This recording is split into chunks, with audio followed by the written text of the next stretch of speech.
This podcast series is part of a mission of the New York Intellectual Property Law Association, NYIPLA, Past Presidents Committee, to preserve a snippet of the history of our association through the eyes of our past presidents, and to provide continuity for our century-old association's values and traditions for future NYIPLA leaders. I'm Rob Rando, the current president of NYIPLA for the 2023-2024 term. Today, we are pleased to have with us Andrea Ryan. She was the 70th president of the NYIPLA during the 1992-1993 term. Andrea, before we begin with any questions, is there anything you'd like to say up front? No, except I will quote once when I was in your position, I contacted a former president of AIPLA and was trying to get him to do something similar to this. And he said, you know, when you've been retired as long as I have, Andrea, you'll realize that intellectual property isn't as important as it used to be to you. And that's sort of the way I feel today. It's like a lifetime ago. Yeah, but sometimes it's nice sometimes it's nice to remember the lifetimes. Yeah. Okay. Well, is it Andrea or Andrea? I'm sorry. I like either. Andrea's fine. Andrea. I like Andrea, but I have to say Andrea. Well, I'm from New York too, but I'll go with Andrea. Okay. So Andrea, please tell us a little about who you are and where you are today in your life. Okay. Well, as I said, I'm a lot further. As I said, I'm almost 15 years away from intellectual property, and that seems like a lifetime ago. That's why I quoted this guy, Bill Thompson, who told me, you know, sometimes you'll realize that there's a life after intellectual property. So I retired full-time in 2008, and I have really done almost no intellectual property. The field was changing wildly then, and I had gone in-house and had been pretty much out of the mainstream of private law practice, so there was not really anything to do but to retire completely. So my husband and I retired to Western Massachusetts, out in the Berkshires of New England, and we've traveled a lot, and I haven't looked back, but I must admit that the whole field of intellectual property seems like another lifetime ago. Well, sure. It certainly, you know, over that period of time to the present has changed so rapidly. And as I'm sure you recall, early on in our careers, and we probably mimic similar time frame. We were citing century-old Supreme Court cases. Now we cite Supreme Court cases that were decided last year. Right. No, that's right. It just changed. It just happened that, you know, everything was changing quite rapidly in the time period where I was retiring, and I thought, you know, the patent law was changing. The things that they had promised us for years would come eventually came all of a sudden. And so I said, you really can't. You can't practice. This is a practice you have to keep very sharp in. So I have been happily retired and traveling and doing other things other than intellectual property. That sounds wonderful. So let me ask you, how did you first become aware of NYIPLA? Oh, that's an easy question, because I was an associate. I joined Brumbaugh Graves, Dunningham and Raymond, which is now Baker and Botts. I joined them in 1976, and the firm was firmly entrenched in NYPLA, as it was called in those days. And Eben Graves had been a president, and Bill Eberly was on the ladder, I believe. And Bill Eberly was really my mentor at Brumbaugh. So the whole firm was very much of a culture that bar association work was important. And so there was they encouraged me, but the first thing was I first started to work for the Association of the Bar of the City of New York in committee work, because I do think that that's partially why I got my job at Brumbaugh Graves. I had competed in the National Moot Court competition at the same time that I was interviewing for my job at Brumbaugh. And I know for a fact that I told them that I was in the moot court, and I know they sent a partner over to watch the arguments. And shortly after that, I got my job offer. So I felt a need to give back to the Association of the Bar of the City of New York first. And so with the firm's blessing, I was active in the Young Lawyers Committee at the Association of the Bar of the City of New York, and was involved in moot court, national moot court, and all of that. But when that came to an end, when I became not such a young lawyer, and just as a postscript, I'm 10 years. I didn't go to law school right away, so I'm 10 years older than most people were when I started in '76. So the firm was very supportive of my Association of the Bar work. And then I think by that time, Bill Eberly was running the judges' dinner. So he was what, first vice president or second vice president, whatever it is. And he asked me, I helped him and Al Robin work on various judges' dinners. So that was my first real involvement with the association. Okay. And do you recall around what that time frame was?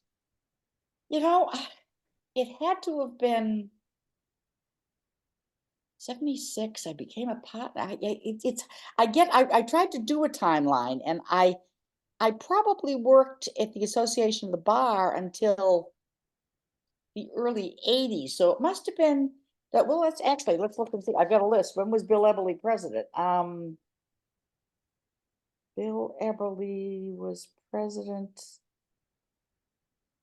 I'm not sure. It doesn't say. Well, Al Robin was president in '81 to '82, and I remember working with. So it was probably in the early '80s that was my first introduction, working on the judges' dinner for Bill and Al Robin. So let me ask you another question. What was your experience like when you first started out as a female in back then what was truly a male-dominated field? It truly was. It really was. There's a lot of pretty funny stories about that. But I was the first. I was not the first woman hired by Brumbaugh, but I was the first woman didn't fare too well. So I was the first woman to with any longevity. But it was a very I use the term paternalistic in a nice way, not in a bad way. They were very caring. People like Bill Eberly and Art Tensa, both who were very active in the association, and Eben Graves. Eben Graves, once I was in the elevator bank going down in 30, we were in 30 Rock, and his granddaughter was there, I think, and he said, oh, I have to introduce you to Mrs. Ryan. She's one of our lady lawyers. And even then, the granddaughter could tell. She says, Granddad, I don't think you can say that. He says, that's okay. Mrs. Ryan knows what I mean. I can call her a lady lawyer. So they were paternalistic in a loving way.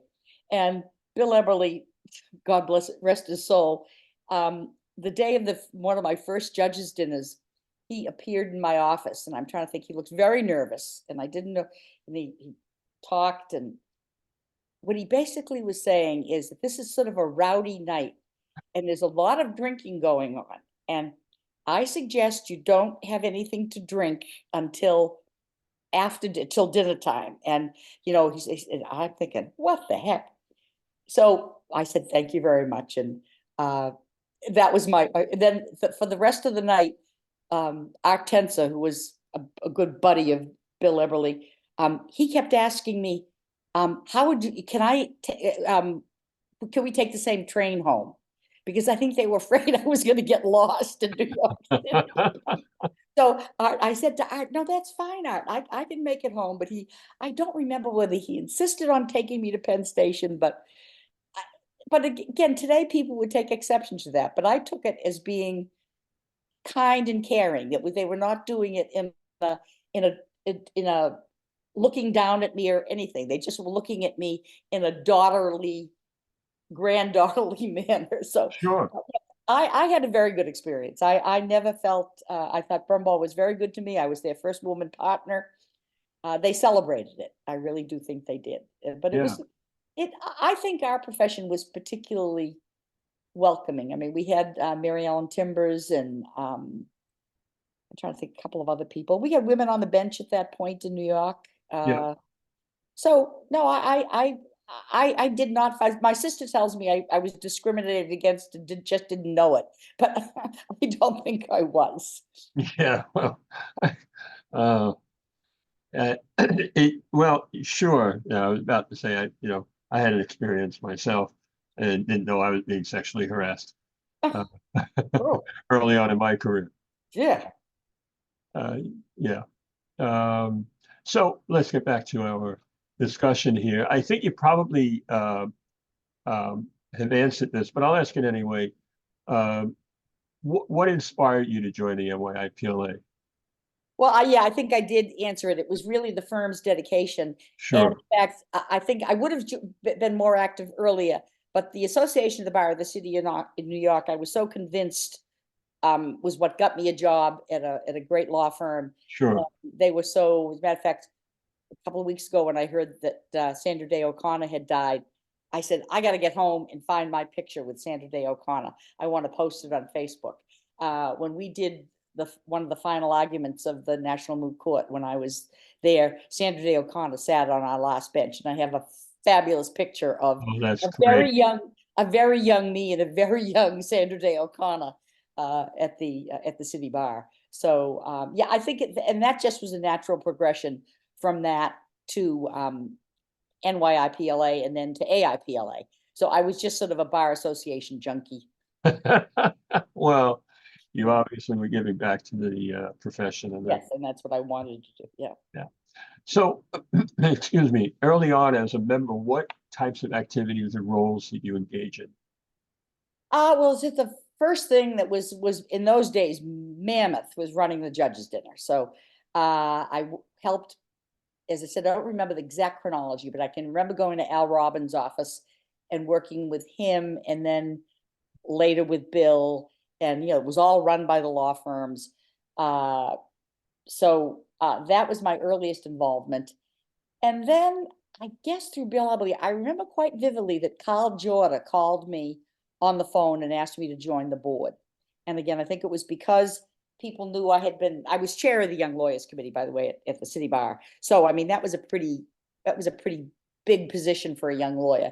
And so people at NYIPLA would come there, and so they knew of my involvement. So Carl Jorda called me and asked me to be on the board. And, it was usual board activity.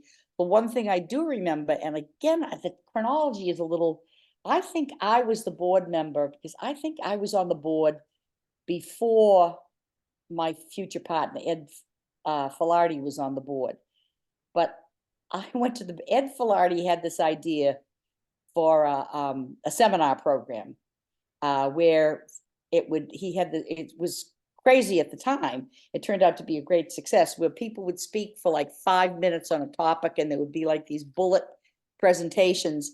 And I don't know if he did it deliberately or whether he really couldn't go, but we worked on the concept, and he had me present it to the NYIPLA board, and they looked at me like, "Are you crazy?" I said, "Well, don't shoot the messenger. It's Ed Filardi's um, idea. I'm going to work with them on it." And as you probably know, that became, I think they still run something like that. It was a wildly successful program. Yes, the JPPCLE, the Yeah. Joint Patent Practice CLEs. Yeah. I think they're a 10-minute. Yeah, Yeah. they're I 10-minute think in the sessions. beginning it was 5, which was even really, really very short. But Yeah. that's and then I don't remember anything outstanding when I was on the board. I did get involved in areas that I was never a big fan of foreign practice, but that time period was a lot was going on with First to File and WIPO, and John Pegram was active going to Japan and things like that. So I did get to, I went to WIPO, and I guess I must have gone with John Pegram to one of those big conferences where they were talking about that we would go to First to File, which was never going to happen in supposedly any of our lifetimes. But um, I don't have a real strong recollection of the things I did as a board member, other than the CLE programs. And it's funny how your memory fails you. Those are the things that I remember most. But wonders of wonders, again, I suspect trying to increase diversity, I was asked to go on the ladder, which again, with the firm's support, I did. So, did there come a time when you decided you wanted to assume a leadership role, or did it just kind of evolve? I'd say it kind of evolved. I guess having had the taste of leadership at the City Bar Association, I thought that was what I should try to attain. Uh, but yeah, I guess I wanted it, and although I'm not being very articulate about what I did to attain it, I obviously worked on things that kept me in people's attention, and when it came time to be nominated, I was nominated. Sure. So we can talk a little bit about the time that you were president. You've kind of described the trajectory leading to becoming president. Is there anything else you'd want to add to that, or it was really just going, being appointed to the board and then being asked to join the ladder? Yeah, no, that's, I say anything else would be, you need to refresh my recollection. I just don't, I remember working with a lot of people. I remember, John Pegram being involved. I remember David Kane, Carl Jorda. Uh, I guess part of me, I think Bill Eberly might have pushed a little bit for it. And I do remember when I went into, John Murnane and I are contemporaries, even though I'm 10 years older than he is. He came into the Brumbaugh firm a couple of years after I did, so we were good friends. And I remember going into his office, and I don't know if, I guess I must have told him I was going on the board, that I had been asked to go on the board. And he said, you know what, you'll be president of that place one day. And so I said, oh, John, come on. He said, no, you will be. So I guess if I can blame anybody, John Murnane planted that seed in my mind. Oh, that's great. So can you give us, if you have a recollection of it, a general overview of the intellectual property landscape in terms of the issues that were confronting the IP community during the time you were president? Yeah, I did. I really, I did try to prepare for this and try to think without talking to some of my friends. It was a little hard, but my strongest thing is I said I was never a big fan. I did patent prosecution and litigation, and none of those things were terribly at the forefront then. I was in biotech, but those changes had already come through. I think the biggest area was the foreign patent prosecution, foreign Japan, WIPO, first to file. What do we call it? Unifying the patent laws, and that Sure.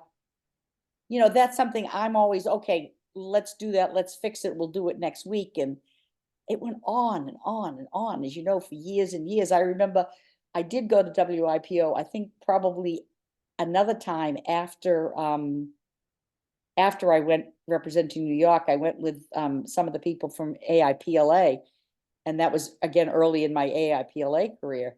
And I said to a guy, as a matter of fact, the same guy that I quoted in the beginning that said there's life after IP, he was already had been president of the American Intellectual Property Law Association. And I said, so Bill, we're here. When is this going to happen?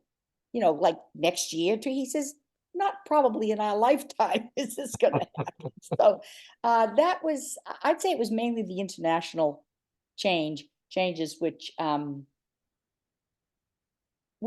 frankly, as I said, were not my real passion. So I had to kind of force myself to be involved in those issues. But and the other thing that happened at that time is that in 1990, I was recruited to go in-house.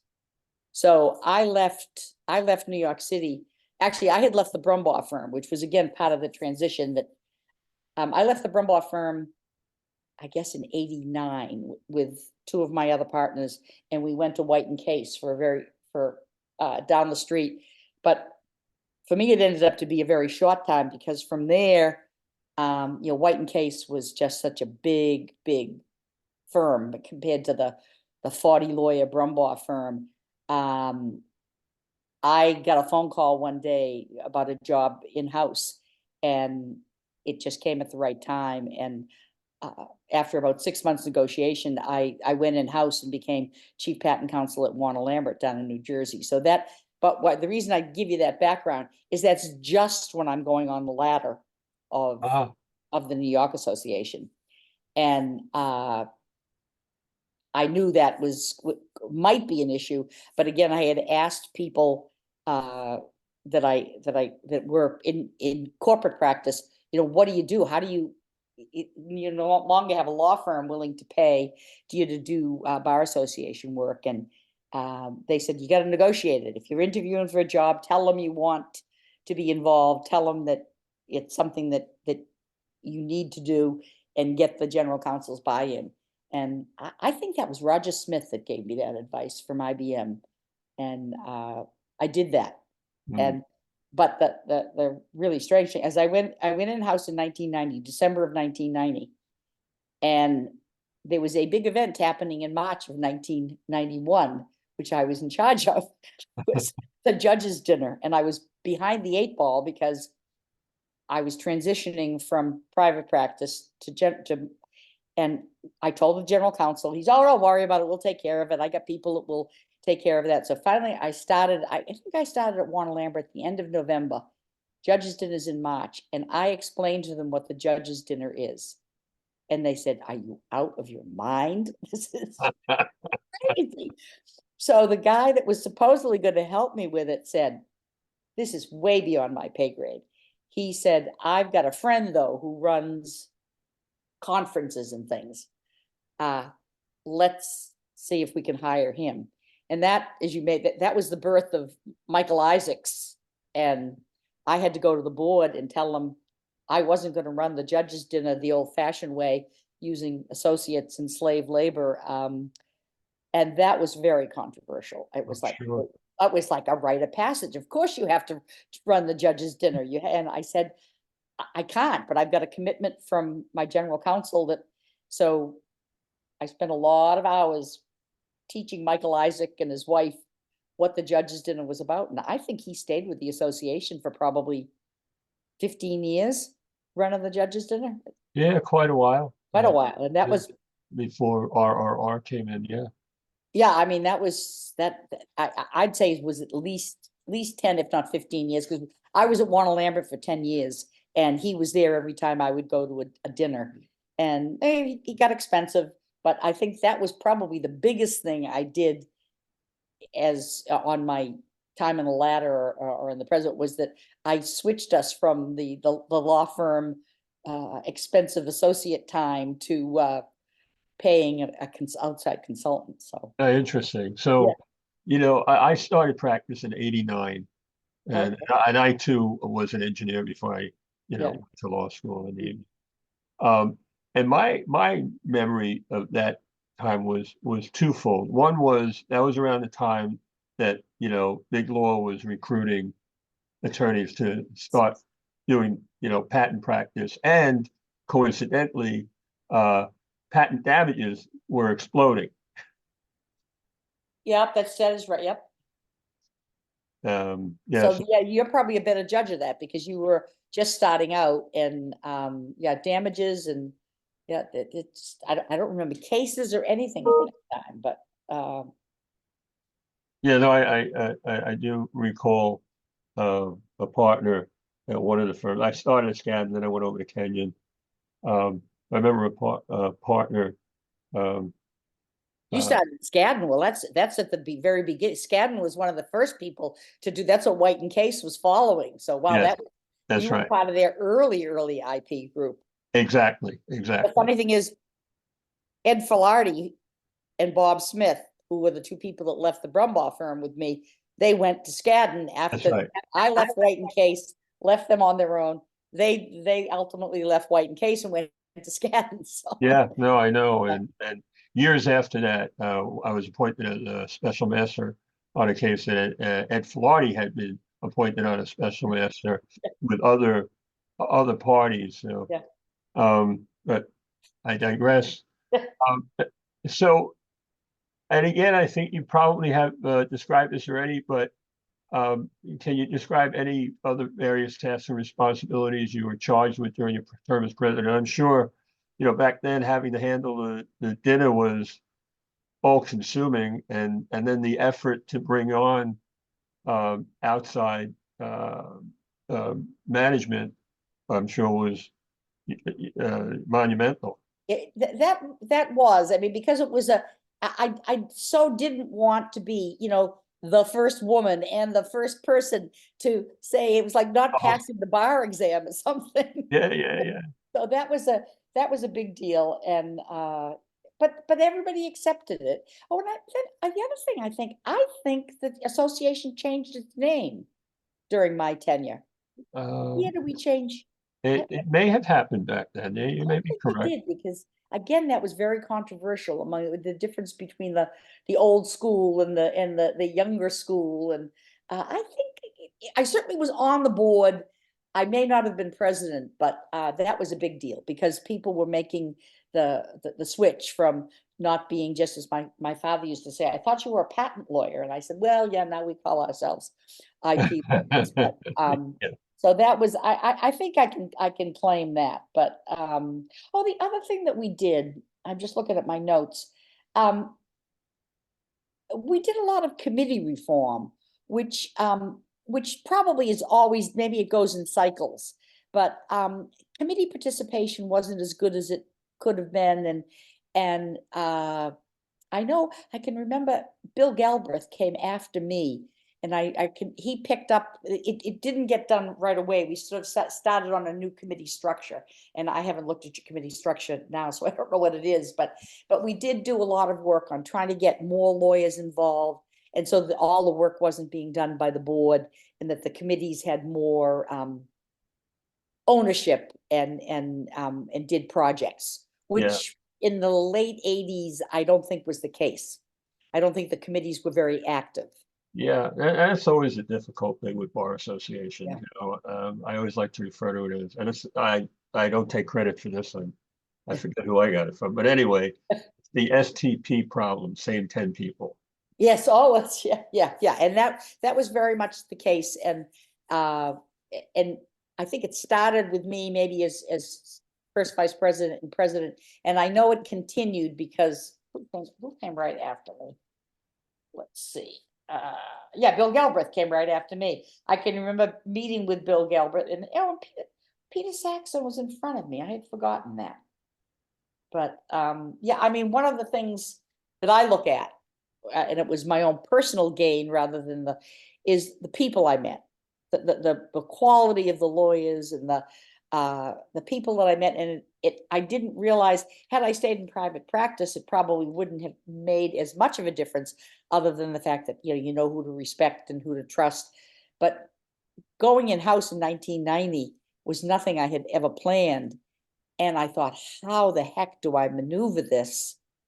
And calling on the lawyers that I met at NYIPLA was invaluable, because I knew the people that I could trust. I knew the people who knew what they were doing. And that was as a matter of fact, I will obviously not name names, but when I went to Warner Lambert, my boss was saying, my general counsel was saying, we're not happy with the representation we've been having, blah, blah, blah. And he said to me, how did you know to bring in, I brought in a whole new, different cast of characters. And he would always say that, how did you find these people? I said, I knew them from bar association work. And Yeah, that's one of the things that I don't think it's so true anymore. I don't know if, I know that the bar associations aren't getting the support they used to get. I mean, we used to get a lot of support because the firms thought you would get business from it by meeting corporate clients. And I think the corporations thought it was, at least it was good education, and it was good way to, again, to vet outside counsel.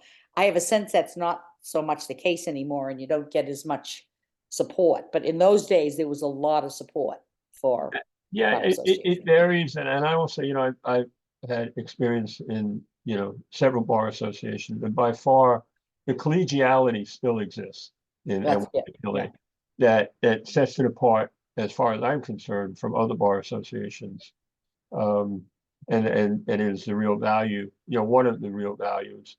Um, but there today, younger generations are not necessarily joiners. as we were, during our time. Yeah, and Um, I get the sense that the firms don't feel it's as, they get the payback they used to feel they got from supporting people in a bar association. I think, it's a matter of economics. Yeah. I Yeah, mean, exactly. right. It's economic. And certainly, the pandemic didn't help that at all. Mhm. Um, and all across the board bar associations, um, participation plummeted, but Yep. I'm very happy to say we've been building back our membership. Mhm. One of my goals is NYIPLA 1000 to get back to 1,000 or above members. Um, and so we actually will be engaging in a membership drive. Oh, yeah, that's, We'll be launching it February 1st. We're getting close. I think we can reach it. Um, um, so you may have kind of answered this, but I'll ask it anyway. Did you have any specific goal or mission that you wanted to accomplish while you were president? I mean, you've identified some pretty substantial achievements, but did you have something in mind that you went into the presidency with? no, I think it was, you said it earlier, it was a giving back kind of thing. I guess I knew I was a volunteer. I knew we would, but I wanted to do the best I could for the association. I really didn't have, I wanted to do what I was asked to do and to do it well. And Sure.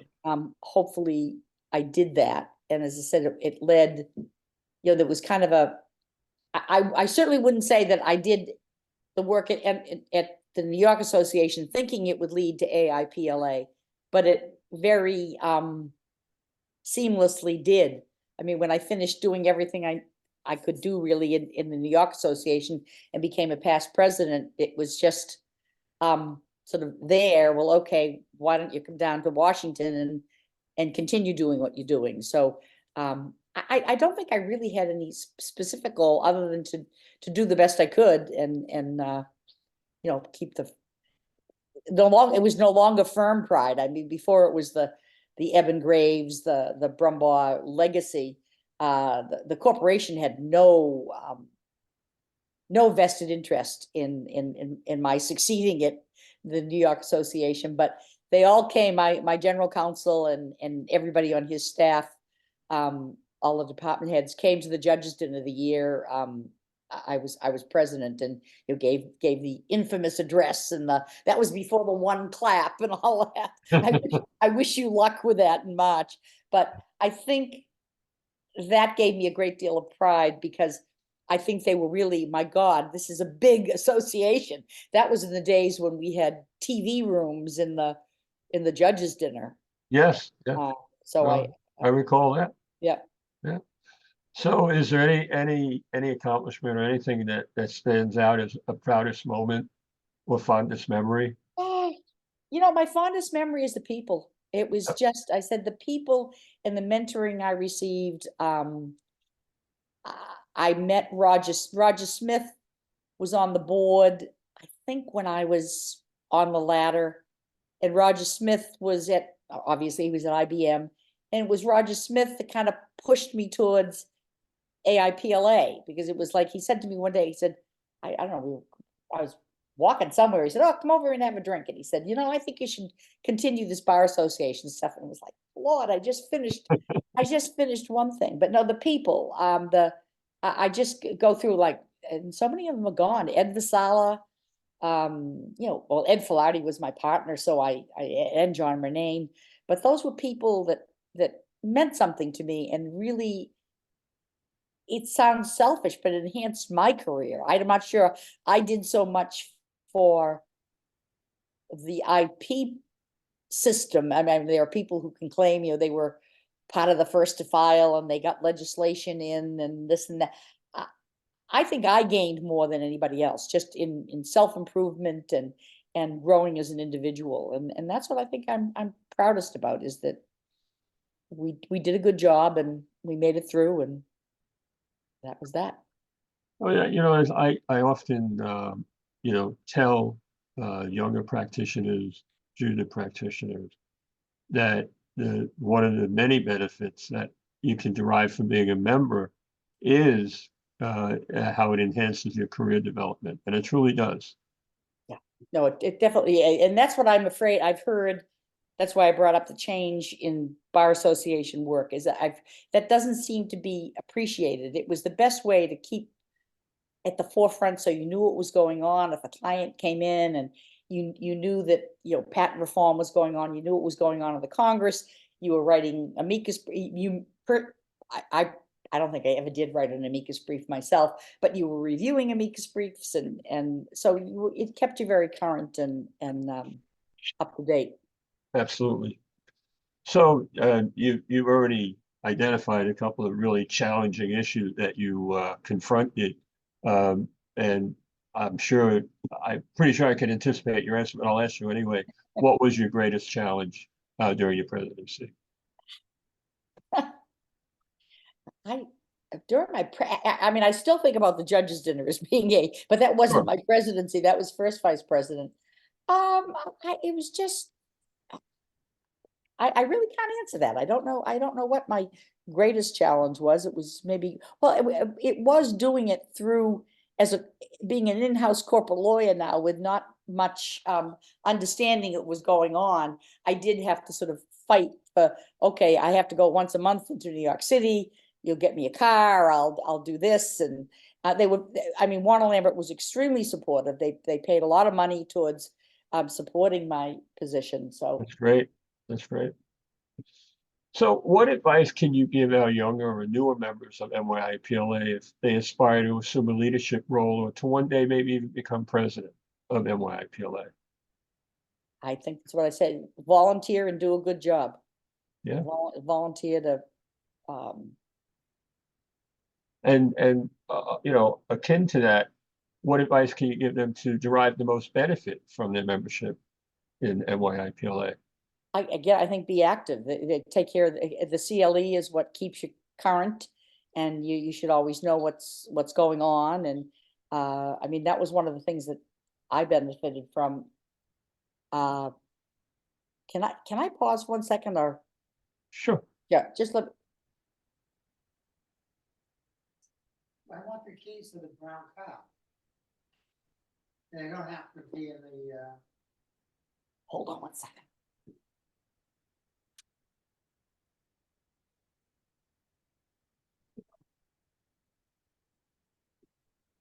dog place. Sorry, Oh, that's fine. That's fine. my husband couldn't find the car keys. So